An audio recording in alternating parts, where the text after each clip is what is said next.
नमस्कार बच्चों, आइए बच्चों आज हम इस वीडियो के माध्यम से ब्रिज कोर्स कक्षा 8 विषय हिंदी इसके अंतर्गत पत्र रचना देखिए पेज नंबर 17 से लेकर 22 पर हम आज कार्य करेंगे। आइए इसके अंतर्गत हम यहाँ देखेंगे वर्कशीट एवं अभ्यास कार्य। देखिए बच्चों, यहाँ दिया है पाठ 10 सुभाष चंद्र बोस का पत्र। देखिए पाठ्य सामग्री है, इसे हम अच्छे से पढ़ लेंगे। देखिए, प्रिय श्री कलेक्टर, मैं पिछले कुछ दिनों से आपको लिखने की सोच रहा हूँ, जिसका कारण केवल यह रहा है कि मैं आप तक ऐसी जानकारी पहुँचा दूँ कि जिसमें आपको दिलचस्पी होगी। मैं नहीं जानता कि आपको मालूम है या नहीं कि मैं यहाँ गत जनवरी से कारावास में हूँ। तो देखिए इस प्रकार से यहाँ पर जो पत्र है सुभाष चंद्र बोस का, इसे आप अच्छे से अध्ययन कर लेंगे। देखिए आइए इसी प्रकार से देखते हैं। यहाँ दिया है पत्र के प्रकार। देखिए पत्र दो प्रकार के होते हैं, अनौपचारिक पत्र और औपचारिक पत्र। पत्र के कितने अंग हैं? पत्र के 6 अंग होते हैं। यह पत्र किस श्रेणी में आता है? देखिए जो अभी पत्र लिखा गया है यह औपचारिक पत्र है। उस पत्र में पहले स्थान का नाम क्यों लिखा जाता है? जहाँ से पत्र लिखा जाता है तो इसलिए स्थान का नाम पहले लिखा जाता है। इसी प्रकार से संबोधन में क्या लिखा गया है? तो संबोधन में प्रिय श्री कलेक्टर लिखा गया है। इसी प्रकार से यह पत्र कब लिखा गया है? तो यह पत्र 18/8/1925 को लिखा गया है। देखिए यहाँ दिनांक दी गई है 18/8/1925 को। इसी प्रकार से इसी प्रकार के अन्य प्रश्न भी करें, छात्रों को समझाएं। तो ये शिक्षक हेतु निर्देश यहाँ दिए गए हैं। देखिए यहाँ शिक्षकों छात्रों से पूछेंगे क्या कभी आपने किसी को पत्र लिखा है? तो देखिए बच्चों, आप यहाँ अगर आपने किसी को पत्र लिखा है तो उसके बारे में भी आप अपने शिक्षक को बता सकते हैं। ठीक है, तो बच्चों आइए देखते हैं इसी के अंतर्गत यहाँ पर वर्कशीट क्रमांक 1 दिया गया है, इसे समझते हैं। देखिए इसमें है पत्र के अंग। देखिए जहाँ से पत्र लिखा जा रहा है तो देखिए यहाँ स्थान है और यहाँ दिनांक, हम यहाँ पर आज के दिनांक यहाँ लिख सकते हैं। देखिए तो ये पत्र जिसमें अभिवादन संबोधन दिया है तो ये अनौपचारिक पत्र है। ठीक है, तो देखिए पत्र की विषय वस्तु, तुम्हारा पत्र मिला, तुमने अर्धवार्षिक परीक्षा में जो अंक प्राप्त किए हैं वह संतोषजनक नहीं है। अब वार्षिक परीक्षा निकट आ रही है, तुम अपनी पढ़ाई के विषय में पूर्ण जानकारी दो। प्रत्येक विषय में तुम्हारी क्या स्थिति है, पत्र का उत्तर शीघ्र देना। और इसके आगे आप इस पत्र में लिख सकते हैं। ठीक है बच्चों, देखिए और यहाँ दिया है अभिनिवेदन, आपका नाम लिख सकते हैं। ठीक है, तो इस प्रकार से आप यहाँ पर पत्र लिख सकते हैं। ठीक है, पहली वर्कशीट में। इसी प्रकार से देखिए यहाँ दिया है दूसरा पत्र लिखेंगे, जैसे पद नाम, जैसे देखिए यहाँ पर पता। देखिए औपचारिक पत्र में यहाँ पता पहले दिया रहता है, कार्यालय का नाम। विषय, जैसे आप आपके प्रधानाध्यापक को किस विषय में पत्र लिख रहे हैं तो यहाँ लिख सकते हैं पानी की उचित व्यवस्था कराने हेतु मान्यवर जी, निवेदन है कि मैं कक्षा 8वीं का छात्र हूँ, विजय कुमार हूँ,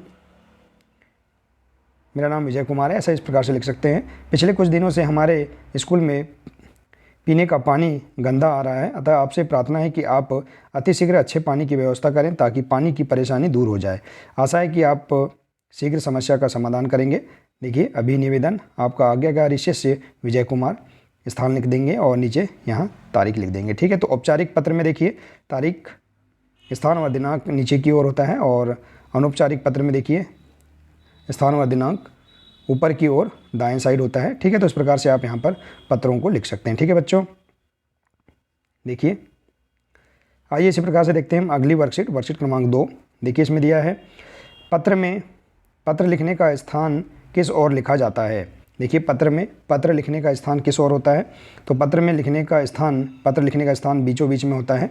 देखिए हम पत्र के दाईं ओर स्थान और दिनांक लिखते हैं और इसी प्रकार से पत्र के बाईं ओर संबोधन, अभिवादन वगैरह लिखते हैं। ठीक है बच्चों, देखिए आइए इसी प्रकार से अगला प्रश्न है पत्र लिखने का दिनांक कहाँ लिखा जाता है?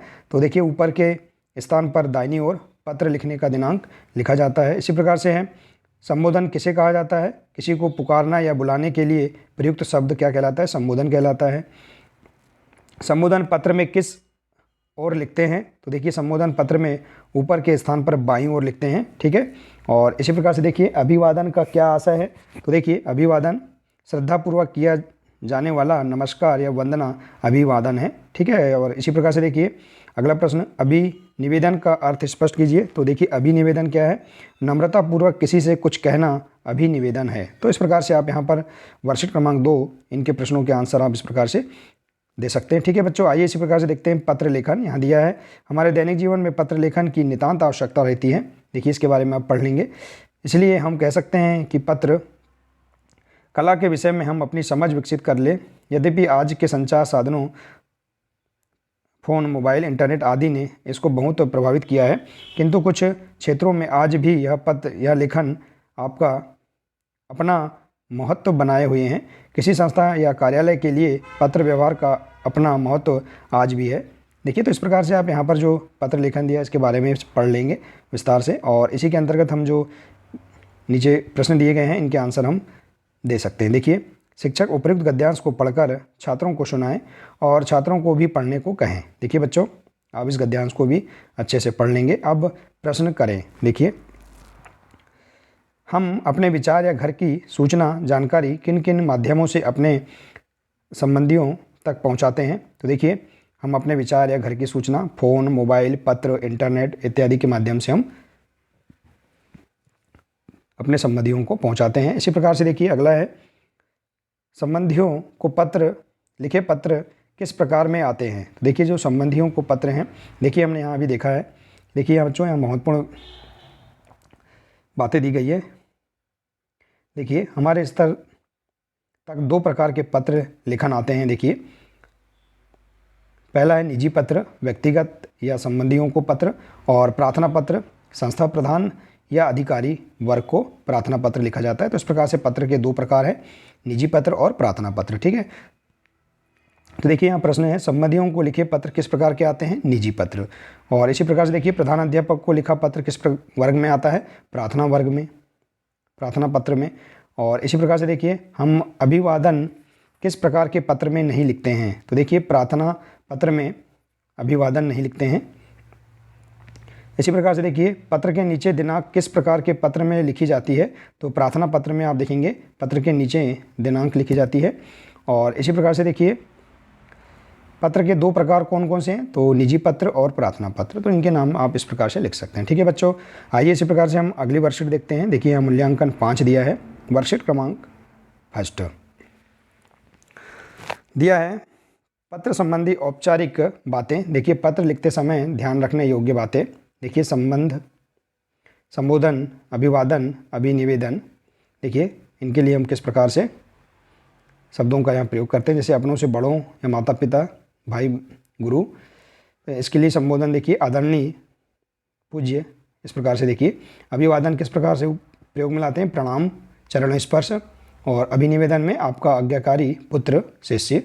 देखिए इसी प्रकार से देखिए अपनों से छोटों को, भाई बहन, मित्रों के लिए भी आप किस प्रकार से संबोधन, अभिवादन और अभिनिवेदन लिखेंगे। इसी प्रकार से देखिए प्रार्थना पत्र, प्रधानाध्यापक, प्राचार्य के लिए संबोधन, अभिवादन, अभिनिवेदन लिखेंगे, यहाँ दिया गया है। और इसी प्रकार से अन्य कार्यालय के लिए संबोधन, अभिवादन और अभिनिवेदन किस प्रकार से लिखेंगे, यहाँ इस प्रकार से जानकारी दी गई है। आइए हम इसी के अंतर्गत यहाँ प्रश्नों के आंसर इस प्रकार से दे सकते हैं।